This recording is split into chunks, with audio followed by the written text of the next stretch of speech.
Kasi friends naman kayo, di ba? Ano po, nung may nakalimutan ko.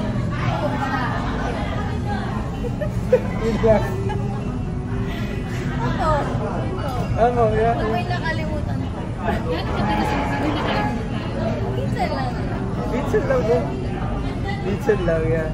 Oo, pero kasi yung tono mo kasi parang Then the first mo, like pagka kompleto kami group of friends, nandun, yeah, di ba? Nung birthday ni Saya, well, nag-gather po kami sa house nila na spend some time together with our friends and stuff. Ay, ikaw nakapunta ka na sa kanila. Yeah.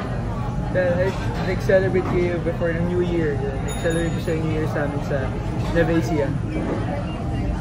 Yeah, and kaso kasi nung birthday mo, I had schedules po. So, ang nangyayari po I was in Manila. Ang alam niyo po, hindi na ako uwi eh. Ang alam niyo po, hindi po ako birthday niya. So, ang ginawa ko po was, I had like something to do nung gabi. So, ang ginawa ko po, umuwi po ako nung umaga to surprise her sa birthday niya. Then, bumalik din po ako to Manila to work.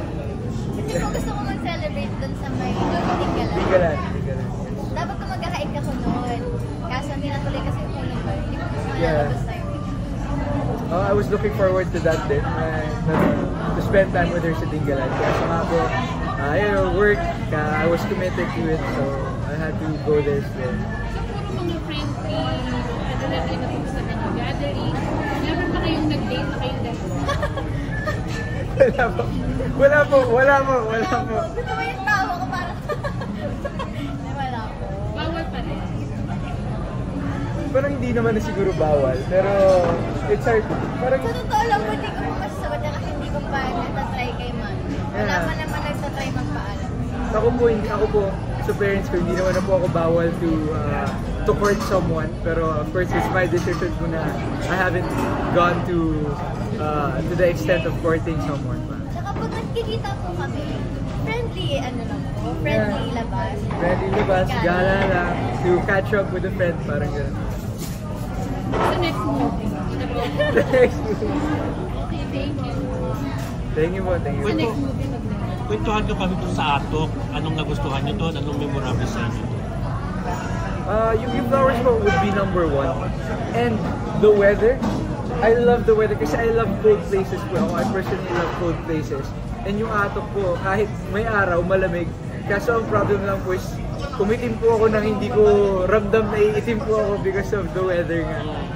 Ako po for me, pinaka-memorable is yung isang scene po, nasa trailer na kami, nasa taas po kami ng bato. Kasi talagang, hindi po siya like mababa lang talaga. As in, wala pong net yun. po namin, pag napa-atlas kami, hulog talaga kami sa as in, cliff po talaga siya. Yes, totoo po yun. Kasi isang memorable, as an adventurous girl. Hindi kayo nahirapan umakyat doon?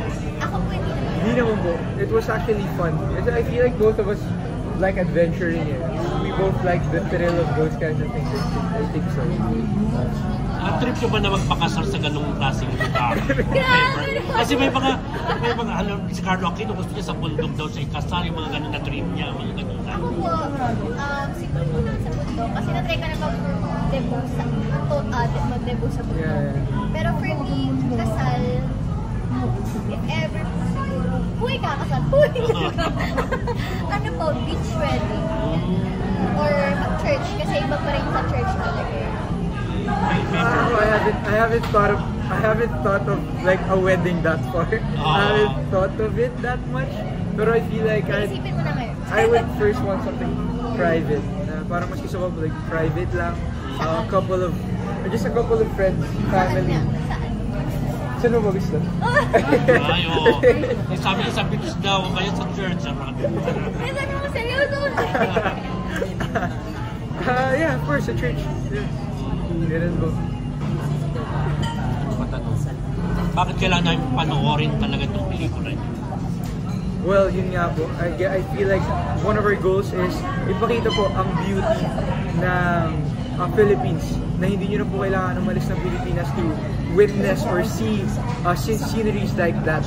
Kaya ipinakita nga po sa film. And of course, one of the things that sticked out to me po is yung pag nagsasalita po kayo, may usok po na lumalabas. And na-experience ko po yun sa Atom. And of course, there's a lot of lessons po na mapupulot nyo dito sa movie na to. Ako naman for me, kasi hindi lang po ito pang Gen Z na movie. For me po, kung iintindihin talaga, pati po yung mga parents, may matututunan po lalo sa mga, pagdating sa mga love life ng anak nila, yes. Kasi parang mas ma-open sila na, hindi pala lahat ng gusto natin para sa anak natin. Yun talaga yung gusto nila. So yun lang. Sa mga Gen Z naman ngayon is, alam mo yun, hindi naman porket nagbigay ka ng second chance, sinuro ko ka na. Ayun. How do you feel pala na kayo yung sinasabi bago protein at ritual? It's very flattering po. It's very flattering. Pero I feel like you agree naman din. Ako po personally, I still want to be known as Beaver Magtalas. Pero of course, it's flattering. And hopefully, I can live up to those expectations. Ako palagi ko nang sinasabi na, pag sinasabihan po ako ng ganyan, parang po ako napipressure, na na-overwhelm, ganyan. Pero at the same time po kasi, sabi ko rin na hindi ko naman po kayang kapataan or gayahin ko lang yung Miss Filipino ko. Kasi iba yun eh. Iba talaga eh. So, ako po, ginagawa ko lang po sa inspiration, motivation po. Hanggang saan yung kapa nyo na showing ito sa sinihan? Kasi alam naman natin na di ba, na ang mga kumitang pelikula sa Film Fest lang after that bilang na yung kumikita sa sinihan. Anong nararamdaman? Ako po, I'm excited. I'm excited to see the results. I'm excited to see the feedback of the people. Kasi, well, first projects namin ni Mutya and together and as a love team, I'm also looking forward to sa may feedback nila sa love team na dito namin sa movie. And I'm hoping for the best is all I can say. I'm hoping for the best. Sana po maganda yung feedback. And of course, nakakakaba din po at the same time, hindi naman po mawawala yung kaba. I think so. Doon parang sinugal lang kayo tapos tapos ipapalabas sa sinihan nga sa inyong kapa. Ako po excited na kahit di po ako nag-expect. Like, yung po ito ginasagot ako ngayon. Wala akong ina-expect na puro good reviews or negative, ganyan.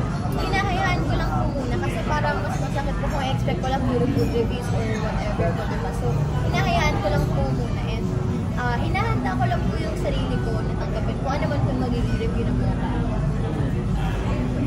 Kamusta naman katrabaho siya si Maxine? Masaya. Tutulugan ka rin. Dalawa po yan na mahilig matulog. Pero Maxine po is very, very professional and she's an outstanding actress is all I can say, and her commitment to our craft, to this work is something different po from everything I've witnessed. Talagang committed po siya to her work. Sobrang bait niya. Yeah, super nice. Even sa mga tao po na nakakasama lang natin bigla. Like mabait daw po si Maxine. Fun to be with. Reaction na may Claudine Barreto na sumuporta sa inyo sa pelikula. Super Thankful. Natutuwa talaga. Grabe. Pag nakikita ko sa evidence, parang kuha na sa Starstruck. Nagpa-fangirl bigla kasi kayo Claudine Barreto. Ganda ng actress talaga. Super thankful po ako. Like, ang dami niyo pong nasabi sa akin. And of course, like tips for my career in the future. And also, mga kwento po na may napupulot po ako na lesson. She has told me po a lot of things. And I'm very thankful po ako sa kanya for being open to me sa mga ganun ba.